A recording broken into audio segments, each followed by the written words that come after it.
think I've been working with James for the last 5 years or so. Yeah. Just before he won his first DCR. Yeah.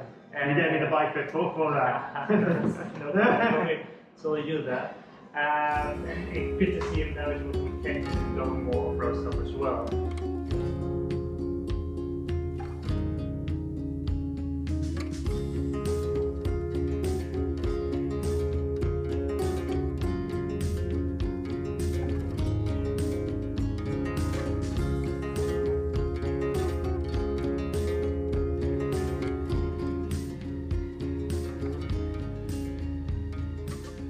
Hey everyone, so I'm here with Jorrit at Strype St Cycles today. We've actually just finished the bike fit and we're going to give a bit of information about bike fitting. Jorrit, do you just want to kind of introduce yourself? Hi, my name is Jorrit. My background is sports scientist. Been doing bike fitting for the last 10 years now. So I met Jorrit 5 years ago when I was here with Fairlight. Fairlight's moved on and now Strype St Cycles is their own thing. Jorrit's still working here. Still working here. So I needed to get another bike fit done after my injury. It was one of the first and most important things that I wanted to sort out so that everything is good. And I've come back to see Jorrit again because it's tried and tested. He gave me the fit that I won TCR on and I've used since, so we're better to go. Now I thought what would be quite good is a lot of bike fitting to talk about normal road cyclists, and perhaps Jorrit could tell us a bit about like ultra endurance bike fits and what's the difference with that to a normal bike fit, and what are the things that you sort of look to change. Good. I think ultra endurance, the name says it all, you're going to be on the bike for a long time. So comfort is key. It's as easy as that. If you're not comfortable, if you are not able to stay in that position for the time you need to be there, you're screwed and you're not going to be able to get everything out of that. So compromises wise, aerodynamics is going to be the first one, that's going to go, as we need to be comfortable. That doesn't mean it's going to be a sit-up-and-back bike, as it depends really on your abilities, flexibility, stability, experience on the bike. But comfort is trialing everything there, it's as easy as that. In component choices, we might choose a several pieces of big more padding if that's more suitable for you. I mean, I think in your case it would go actually the opposite way, if more padding is not working for you.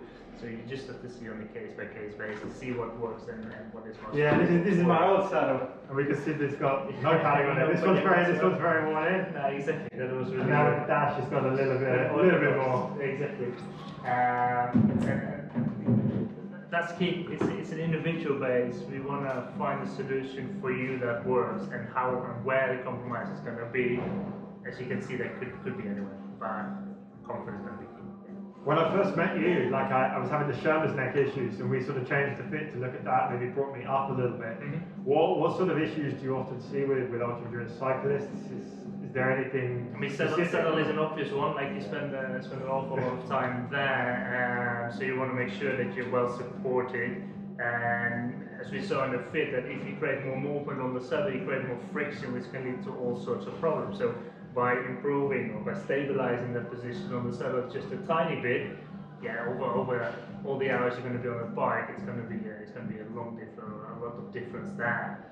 Neck-wise, comfort is going to be key again, just a bit higher. Give specific exercises, so basically some of the bike work you could do just to strengthen and conditioning core and neck there. It's probably something a lot of cyclists slack off doing, is off the bike work. I think especially if you want to combine it with work and family life and everything else, if you can get time on the bike, that is the most important. Completely agree, but if you do this kind of distances, you just need to work on core. I mean, as you can tell by yourself, that's massively important.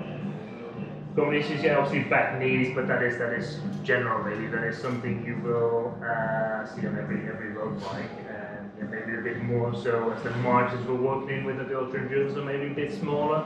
So if something is a tiny bit off, over time it's just more likely to cause an issue than when you do shorter stuff. Yeah. So it's even more important to just make sure that everything's not perfect, because there's no such thing, but as close to perfect as you can get. You want to roll out everything right, and I think with the ultra endurance, the amount of variables you can't control are massive. So try to control the variables you control as good as you can, basically, and focus on that. I think the bike fit is definitely important there. So you don't have to worry about the bike instead of that. You can really focus on all the other stuff around. We did 2 fits today. We did a mountain bike fit on the Excced, and we did a fit on the Grail as well. Yeah. Do you want to just explain a little bit like the difference between that mountain bike fit and the grail fit? Because it was a little bit. Obviously, the Grill being gravel bike is closer to a road bike, so saddle-wise, maybe more towards a comfort endurance road bike. Handling of the bike is going to be more important. As we said, with ultra endurance, comfort is important, so you're going to sit a bit more upright in that case. Whereas on a mountain bike, everything is more compact. You're going to stand up much more. They're going to be bumpier rides, to say so. So that means that pressure distribution and the spread on the saddle should be a bit better. It should be a bit more forgiving, basically. And that balance on a mountain bike is even more important than on a road bike. You're just going to be able to saddle much more, and it's going to be much more technical. Yeah. Okay. I think that's the main thing. Whereas on a gravel bike, we can really focus on the most efficient way to transfer your force and lock that in. Make sure you're comfortable from that. On a mountain bike, a few variables we want to keep it to mind from a technical point of view, how handling the bike is for you on these technical designs. Cool. Okay, cool. Yeah. So you said about saddles, and one of the things that we did today was pressure mapping, which was really important to me because I had Ischial Bursitis, if I pronounced that correctly, which is like a swelling, you know this, but for the people, on my sit bone in the fluid sac. And so getting the pressure right and trying to move the pressure around and relieve that was really important. So not everyone that does bike this does pressure mapping, so can you just give us a little bit of information about that and sort of how that works? So as the pressure mapping, we use a pressure mat from a company called Biomized, and they've been doing that for many years. So it's like a saddle, just a saddle cover. Exactly. So basically, it's a saddle cover with a lot of sensors inside, and with that we can really see, as you can see, where you're sitting on the saddle.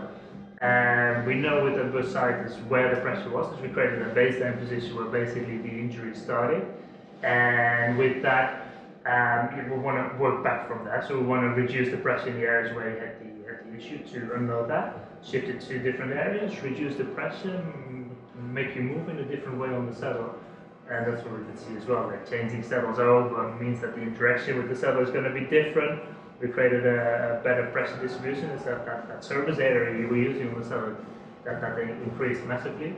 And more stability, which just means that you have to compensate that. But the interesting thing was that it wasn't just about reducing the pressure to a minimum on the saddle, it was about like getting the right level of pressure. And actually the pressure went up a little bit because we got better positions, so it's not quite...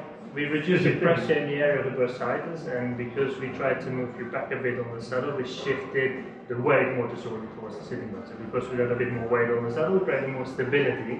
Which means that you're less likely to move to the area and get issues again. Okay. So I think that's the way. So it's not just about reducing pressure. So you get a certain weight, you need to sit on the saddle, there's only going to be a certain pressure in certain areas. Cool. But how you want to distribute that is key. Yeah. We tried two different brands. We're trying the ISM one, which I've used before for quite a while, and then we're trying the new Dash saddle.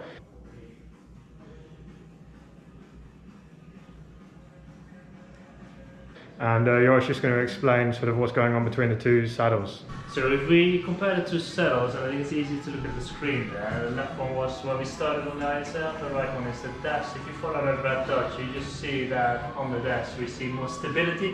So that's more from about, which means that over time James should be more efficient in the way he transfers his force. Now we're not quite there yet, we're not completely satisfied, but it's definitely an improvement. So we're going to put the saddle back a bit? Yeah, we move it back a bit. Weight, balance on the bike's not looking best at the moment, so your center of gravity needs to move a bit further to the back.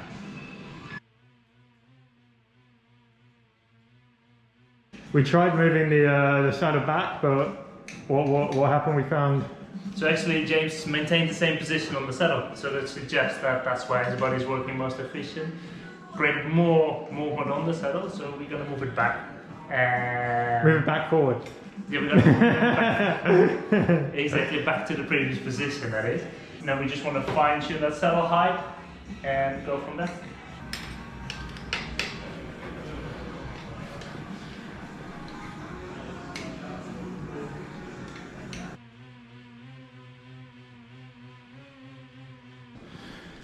So for James, the Dash saddle is just working a bit better. We can see more stability for him, which especially with the longer endurance rides is massively important.